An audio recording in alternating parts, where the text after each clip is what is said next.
হচ্ছে আমি ৪৫ দিন মাদ্রাসার ভেতরে ছিলাম, মাদ্রাসা থেকে বের হই নাই। ৪৫ দিন জাস্ট পড়াশোনা করেছি। কেন? বোর্ড এক্সামে ফার্স্ট হওয়া লাগবে, ১০ জনের মাঝে আমাকে আসতেই হবে। পুরো ৪৫ দিন আমি বাইরে বের হই নাই, মানে মাদ্রাসার বাউন্ডারির বাইরে যাই নাই। তো লম্বা কথা, বাসায় একদিন আসলাম, অনেক দিন পরে বাসায় আসছি। তো একদিন থাকতে পারি নাই, আমার আম্মা আবার খুব কড়া মানুষ এই বিষয়ে। তো আমাকে বলছে, এই তুই মাদ্রাসায় কখন যাবি? এই কথা শুনে আমার পুরো মাইন্ডের যে একটা গ্রো ছিল যে ফার্স্ট হতে হবে, অনেক ভালো কিছু করব, পুরো মুডটাই নষ্ট হয়ে গেছে। কারণ বাসা হচ্ছে একটা মানসিক শান্তির জায়গা। মাদ্রাসায় অনেক কষ্ট করেছি, অনেক পড়েছি। যেমন মনে করেন যে ফজরের সময় উঠতে কার মন চায় বলেন? এই যে ৩টার সময় উঠা, ৪টার সময় উঠা, হুজুর আমাকে খুব ভালো করে চেনে। আমি আলহামদুলিল্লাহ প্রত্যেক দিন ফজরে উঠতাম, মাদ্রাসাতে তাহাজ্জুদের সময় উঠতাম। এবং আমার এমনও রেকর্ড আছে, এটা অহংকার না বা শো অফ না, আমার এমনও সময় যেত যে আমি এক রাকাতে ৫ পারা, ৬ পারা, ৭ পারা তেলাওয়াত করতাম। হুজুর ঠিক আছে না কথাটা? এবার আমার এরকমও সময় আছে যে এত বেশি পড়তাম তেলাওয়াত করতে করতে যে একবার আমি উল্টে পড়ে গেছিলাম। মানে দাঁড়ায় থেকে পড়তে পড়তে এক রাকাতে প্রায় ৭ পারা আমি পড়েছিলাম একদিনে, এবং উঠেছিলাম প্রায় অনেক আগে, মেবি রাত ২টা বা ১টার সময় উঠেছিলাম। তো এটার উদ্দেশ্য শো অফ না, উদ্দেশ্য হচ্ছে ছাত্ররা মাদ্রাসায় অনেক কষ্ট করে, অনেক পড়াশোনা, খাওয়া দাওয়ার ঠিক নাই, ঘুমের ঠিক নাই, অলওয়েজ একটা রুলস মানতে হয়, নিয়ম মানতে হয়। তো বাসায় গিয়ে মা যদি আবার শাসন করে, এটা বাচ্চাদেরকে অনেক কষ্ট দেয়, বাচ্চারা এটা নিতে পারে না। তো আমি আম্মাদেরকে বলবো, আপনারা অবশ্যই ভালো ব্যবহার করবেন, ভালোবাসা দিবেন। বাচ্চাদেরকে ঝাড়ি দিয়ে চেঞ্জ করা যায় না, এরা ভালোবাসা দিলে অটোমেটিক চেঞ্জ হতে পারে।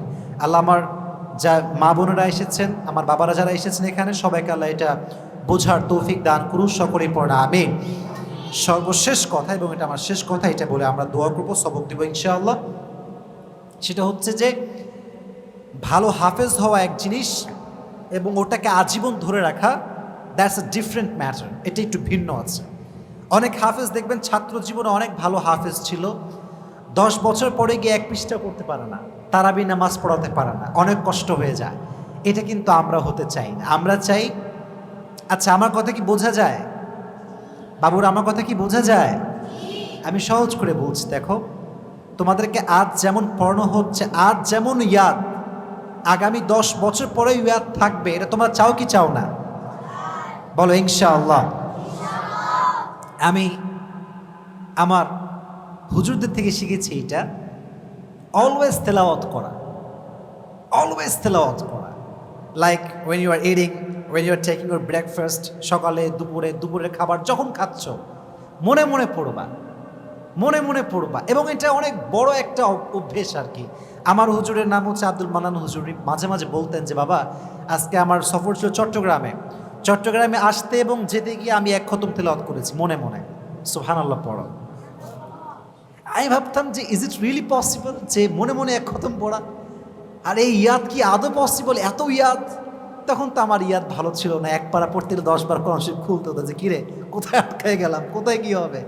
জবর জেরো মুসাফা লাগতো, জবর হবে না জের হবে। কারণ তখন আমার অ্যারাবিক গ্রামারটা তো ভালো করে জানতাম না। এখন তো গ্রামার মেলে একটু বুঝতে পারি জবর হবে না জের হবে না, পেশ হবে আর কি। তো আমি ভাবতাম যে আসলেই কি এটা সম্ভব, আসলেই কি এটা পসিবল?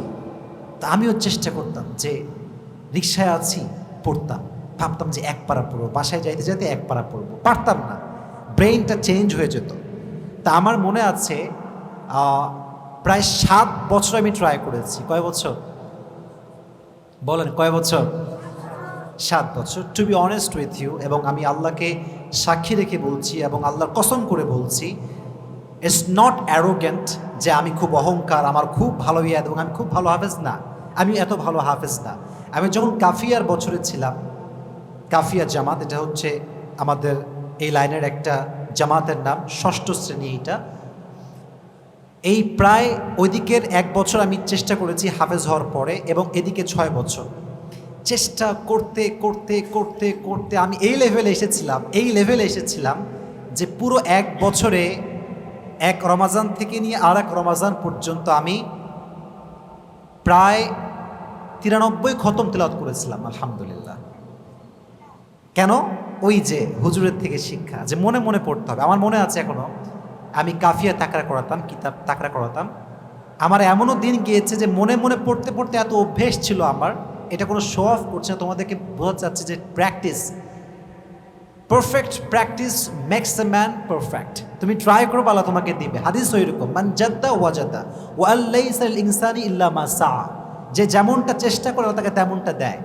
আমার কি ক্লাস আমি করেছি, তাকরা আমি করিয়েছি, হয়তো পরিপূর্ণ মদ মাখরাজ আমি ঠিক রাখতে পারি নাই, বাট পুরো একদিনে পুরো মনে মনে মনে মনে নামাজে কোরআন শরীফ খুলে আমার একদিনও এমন গেছে যে আমি একদিনে 2 খতম তেলাওয়াত করেছি, একদিনে 2 খতম।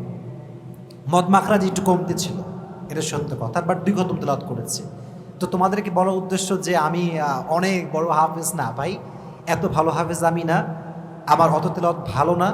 জাস্ট বলতে চাই এই কথা, যারা তেলাওয়াত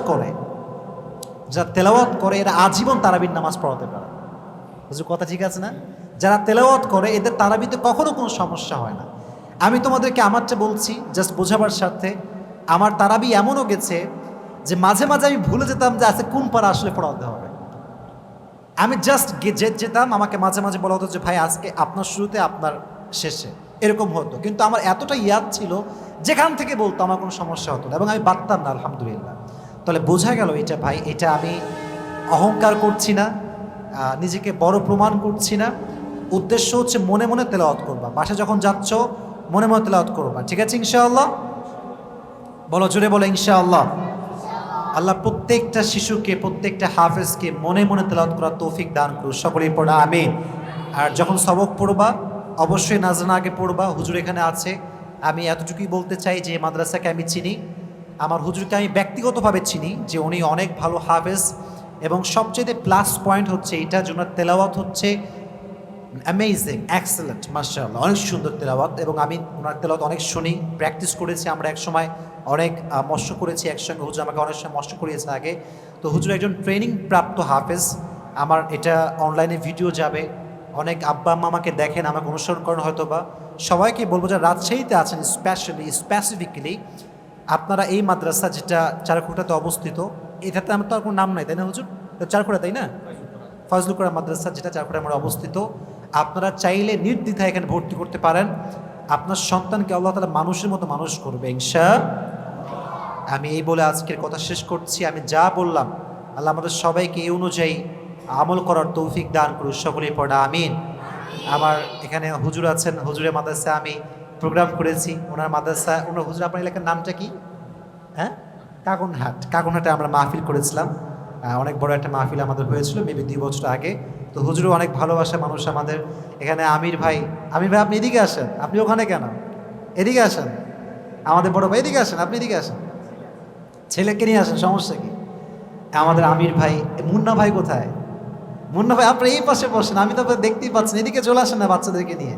ওনারা আমার বড় ভাই, এই যে আমির ভাই আমাদের অনেক আগের বড় ভাই, মানে অনেক আগের থেকে আমরা চিনি। ওনাদের এলাকাতে আমাদের বাসা ছিল, পরে আমরা বাসা বিক্রি করে আরেক জায়গাতে আমরা এসে থাকছি আর কি। তা আমাদের বড় ভাই, এই যে ওখানে মুন্না ভাই আছে, আমার বাবার ছাত্র, আমাদের অনেক সিনিয়র ভাই, এটা আমাদের অনেক সিনিয়র ভাই। আমি কিন্তু অনেক বাচ্চা মানুষ, কিন্তু আমাকে দেখে মনে অনেক বুড়া টাইপের। আমি এত বুড়া না, অনেক ছোট মানুষ আমি, আমাদের অনেক সিনিয়র। জাকির ভাই আছে, এই যে মুন্না ভাই আছে, আবার অনেক সরোয়ার ভাই আছে, আমাদের সবাই সিনিয়র, আমরা অনেক জুনিয়র। এখন অনলাইনে কাজ করি, মিডিয়ার মানুষ আমাদেরকে চিনাই দিয়েছে, মানুষ আমাদের অনেক বড় মনে করে, but in actual fact we are not senior, we are junior, অনেক ছোট আমরা। তো আপনাদের কাছে দোয়া চাই, আপনাদের কাছে দোয়া চাই। ভাই আপনারা বসেন, বসে পড়েন, আমির ভাই, মুন্না ভাই বসে পড়েন, একটু বসেন। তো আপনারা আমার জন্য দোয়া করবেন তো ইনশাআল্লাহ। এবং আমরা এখন আমরা সবক তোলা আমরা দেওয়া শুরু করতে পারি ইনশাআল্লাহ। সবক যারা যারা নেবেন তারা একটু দাঁড়ান, যারা হেফজ ধরছেন। মাঝে লেগে গেছে, মাঝে ব্যথা হয়ে গেছে। 1 2 3 4 5 6 7 8 9 9 পিপল, মাশাআল্লাহ। সূরা ফাতিহা, কোরআন শরীফ কি লাগবে? ওদেরকে তো কোরআন শরীফ দিতে হবে। কোরআন নিলে একটা ফর্মালিটি থাকে, কোরআন নেই আছে, কোরআন নিয়ে সবাই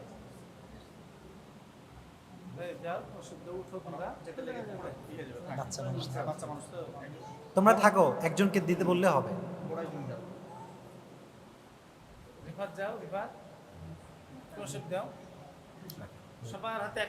আপনারা এই বাচ্চাদের ভিডিওগুলো নিয়ে নেন আপনারা, হ্যাঁ, যখন পড়াবো তো যদি ক্যামেরা ঘুরাবেন তাহলেই হবে।